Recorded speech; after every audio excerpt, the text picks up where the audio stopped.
দীপার সামনে যখন উর্মি আবারও সূর্যকে বেশ অনেকটা বড় অপমান করে, ঠিক তখনই কিন্তু সেই দীপা আর কোনোভাবেই নিজের স্বামীর এমন অপমান মেনে নিতে পারেনি।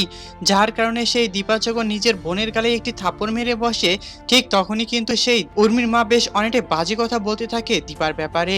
হ্যাঁ বন্ধুরা, অনুরাগে ছোঁয়া ধারাবাহিক নাটকের আগামী পর্বগুলোতে আমরা ঠিক কেমনটাই দেখতে পারবো।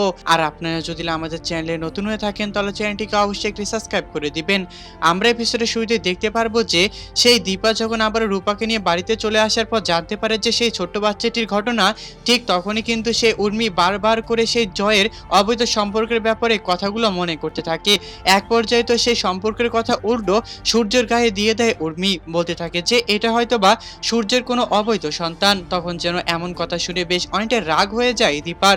পাশে দাঁড়িয়ে থাকলে সমস্ত ঘটনা শুনতে থাকে শুধু জয় এবং সেই কাকিয়া কোনো কিছু উত্তর দেয় না উর্মির এমন কথা শুনে।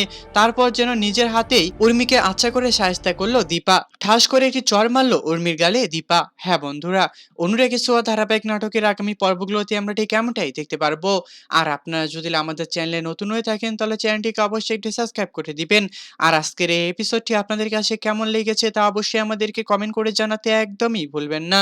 ধন্যবাদ সবাইকে এতক্ষণ আমাদের সাথেই থাকার জন্য।